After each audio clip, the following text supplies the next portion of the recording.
राधे राधे, जय श्री कृष्णा सभी भक्तों को, वैष्णवों को। कितने लोग मुझे मिलते हैं कथाओं में, कहते हैं कि महाराज जी हम व्रत तो करते हैं और एकादशी के व्रत में तो लिखा है कि एकादशी का व्रत करने से पाप नष्ट हो जाते हैं, पुण्यों की वृद्धि होती है और कष्ट मिट जाते हैं जीवन में से। लेकिन कभी हमारे साथ ऐसा हुआ नहीं। हम कितना व्रत करते हैं लेकिन उसका फल क्यों नहीं मिलता? वो क्यों होता है ऐसा? क्योंकि व्रत जब हम करते हैं, व्रत करने के नियम होते हैं, तुम जानते भी होंगे, कर भी लेते होंगे, लेकिन जब उसका अंत आता है यानी फल की बारी जब आती है, उसको बोलते हैं पारायण, यानी व्रत का पारायण। व्रत खोला कैसे जाता है, व्रत की समाप्ति कैसे की जाती है जिससे हमें वो फल मिले। तो यही चर्चा हम आज करेंगे, क्योंकि जब तक आप पारायण सही से नहीं करेंगे तब तक व्रत का कोई फल भी आपको मिलने वाला है नहीं। इसलिए कई लोगों के प्रश्न थे, तो आज मैं ये वीडियो पारायण की जो विधि है, जो नियम है, उसी को हम जानेंगे। एकादशी का व्रत खोलने का वक्त यानी पारायण करते वक्त हम क्या करते हैं, जल्दी जल्दी में गड़बड़ कर देते हैं। जैसे कि पिछले दिनों से भूखे हैं, अब पिछले दिन से भूखे तो ऐसा लगता है जल्दी से भोग लगाएं ठाकुर जी को और हम जल्दी से जल्दी खाएं। ऐसा नहीं करना है, यही गड़बड़ है। नियम से पारण नहीं करने से व्रत का कोई भी फल नहीं मिल ही नहीं पाता।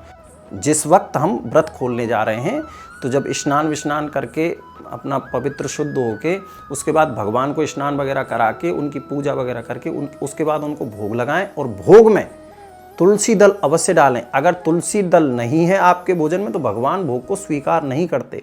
साथ में आप जब भी व्रत खोलें तो अन्न खाने से पहले नियम है एकादशी व्रत के पारायण का, अपने मुख में तुलसी दल जरूर डालकर पाएं, लेकिन ध्यान रखें तुलसी दल को चबाएं नहीं।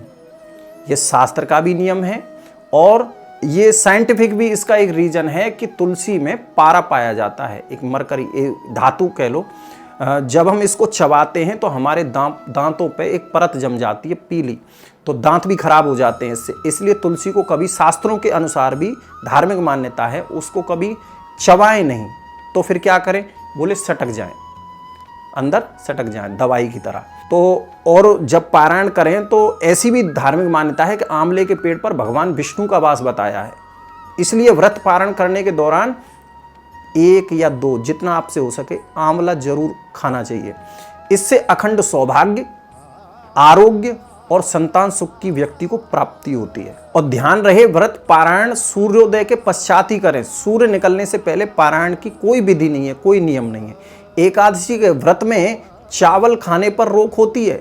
ऐसी मान्यता है कि एकादशी के दिन चावल खाने से मृत्यु के बाद प्राणी का जन्म रेंगने वाले जीव की योनि में होता है। लेकिन चावल यदि द्वादशी के दिन खाते हैं तो व्रत पारायण करने से यानी चावल खाने से इस योनि से जो जीव रेंगने वाले होते हैं हमेशा के लिए मुक्ति मिल जाती है। तो द्वादशी के दिन चावल खाकर ही व्रत पारायण करें, यानी व्रत को खोलें।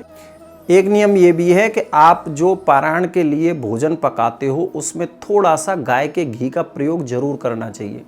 एकादशी व्रत पारायण में मूली हुआ, बैंगन हुआ, मसूर की दाल हुई, लहसुन हुई, प्याज हुई, इन सब चीज़ों का उपयोग बिल्कुल भी खाने में नहीं करना चाहिए। आप खाने में फल ले सकते हैं, सूखे मेवे ले सकते हैं और भी कई प्रकार की चीज़ें ले सकते हैं। और ध्यान रहे, पारायण के दिन और पारायण के वक्त किसी भी प्रकार की हिंसा आपके द्वारा ना हो, किसी भी प्रकार का क्रोध आपके द्वारा ना हो, किसी भी प्रकार की उत्तेजना आपके अंदर ना हो। तो इन सब चीज़ों से आप दूर रहें। इसके बाद ही आपका पारायण पूर्ण होता है और एकादशी व्रत का जो पूर्ण फल है वो तुम्हें प्राप्त होता है। अगर आपको ये वीडियो पसंद आया हो तो लाइक अवश्य करें, वीडियो को शेयर अवश्य करें और भी ऐसे अन्य वीडियो देखने के लिए हमारे चैनल को सब्सक्राइब अवश्य करें।